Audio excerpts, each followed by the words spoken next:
Mayong hapon sa tanan. Kung ato nga kanunuman kagahapon ang ato nga ebanghelyo nagapadayag nga si Jesus nangingon pagampo kamo nga ang tag-iya sa anihon magpadala og dugang mamumuo alang sa dakong anihon. O tungod niini, gisugdan ni Jesus mismo sa paghimo og core group ang napulog duha ka mga tinun-an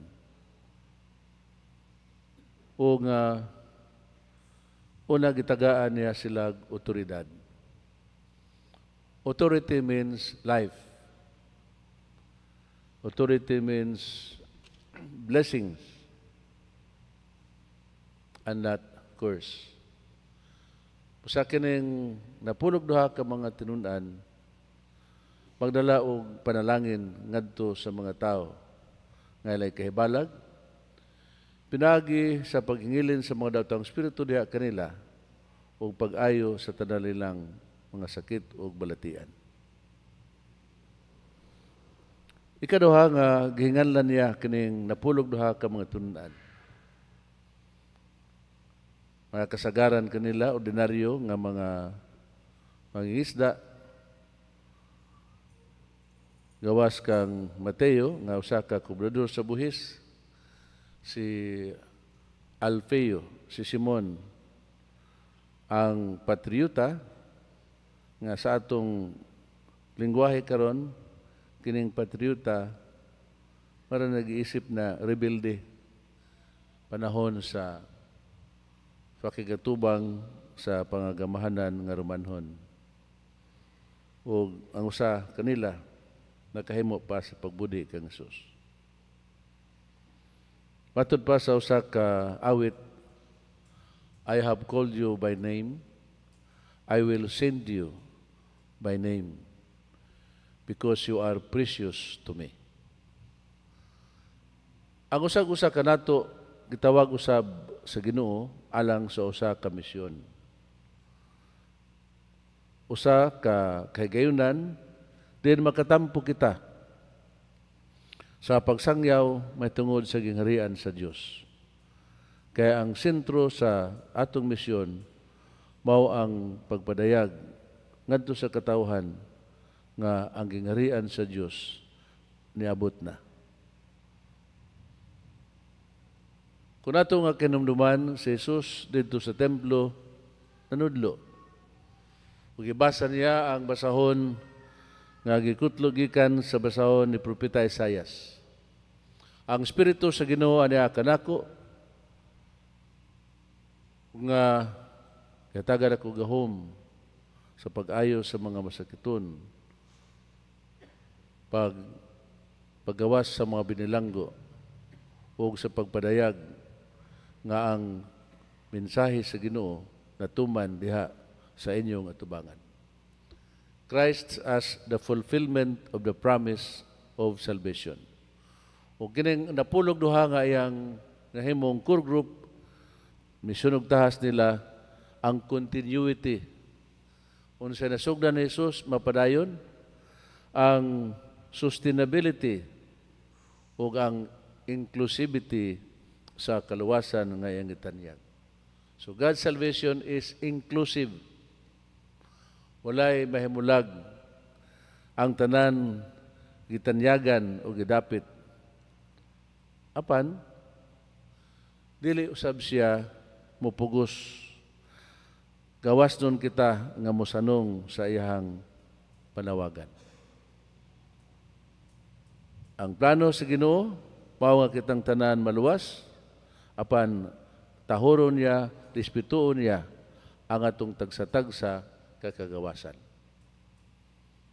Kung ang atong choice dili gyud mosibo sa iyahang plano, yan ang respetuon apan mangita siya og laing mga pamaagi unsaon nga mahibalik gayud kita ngadto kaniya.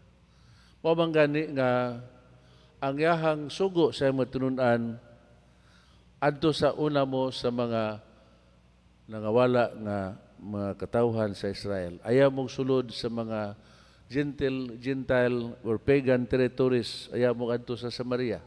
Unahan niyo pag-adto ang nangawala nga katawhan sa Israel.